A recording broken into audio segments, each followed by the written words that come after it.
I'm Ian Phillips. I'm lead customer engineer for the VPI program or project that is developing the first structural 4.5 single turbo engine here for Cummins.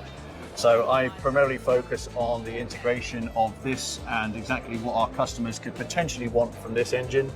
And then beside me as well, then we have the after treatment that is being developed specifically alongside that to suit the tractor market as well. So we're focusing this one really on the tractor market. You know, we're trying to bring back the agricultural market back into Cummins. We've been really focused on it in the past, and then having that structural nature allows us to become an actual member of the tractor itself. So there won't necessarily be a chassis either side of the engine like we're used to in most off-highway or in on-highway machinery. The engine and the oil pan become physically the link between the front axle carrier, the transmission and the rear axle. So we are integral to that piece of the tractor itself. So that's what we're going for. So it removes complexity and cost from building the tractor in the first place, because you then don't have to have all that additional metal work there in the first place. The other thing about tractors is you've got to have somewhere for your front wheels to turn into, and if you've got chassis legs going down either side, that's another thing that's in the way, right? So if we can remove that, then it just makes it everything that little bit better for the tractor and the design overall.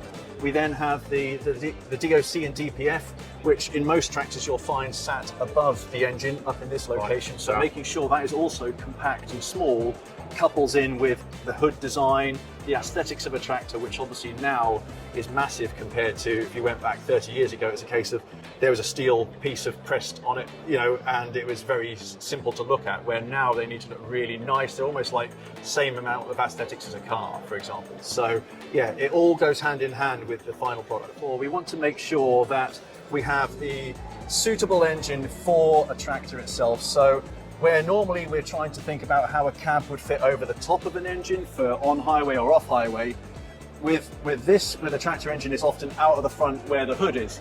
So this time, instead of wanting to make an engine short and fat, we want to make it tall and thin. So again, we have that area for where the front wheels can actually turn up into the engine there itself. This is the single turbo version. So this is anywhere between 120 horsepower to 160 horsepower, around 650 Newton meters of torque. So yeah, we're talking at kind of the smaller end of the 4.5 size tractor there, 4-cylinder tractor. We're also now trying to develop a twin turbo version of this that will take us from 170 to 210 horsepower. So we're getting to that really nice power dense tractors, small in stature, but have a lot of power to be able to do the jobs that the farmer is asking. So what I really like obviously about this model that we have here is the fact that we have got cutaways of like the transmission housing.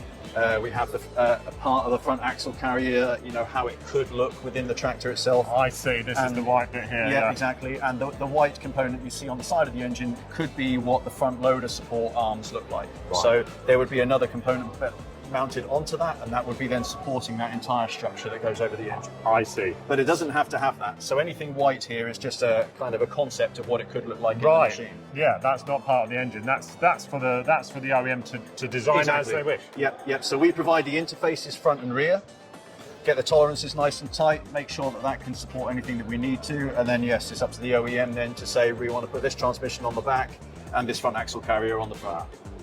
I think that a lot of people have realised that actually staying with the structural base, keeping that engine integral to it, helps keep that complexity and cost down of the tractor overall. So in the end of it, it's better for the end user. There's a place for every single type of tractor in the field, literally, and I think sometimes there's a need for a chassis-based tractor and sometimes there's a need for a structural-based one. And getting efficiency to its max is going to be where these structural ones are starting to make more of a comeback, I believe. So yeah, we're starting off with this one. Watch this space. Watch this space. Yeah. Excellent.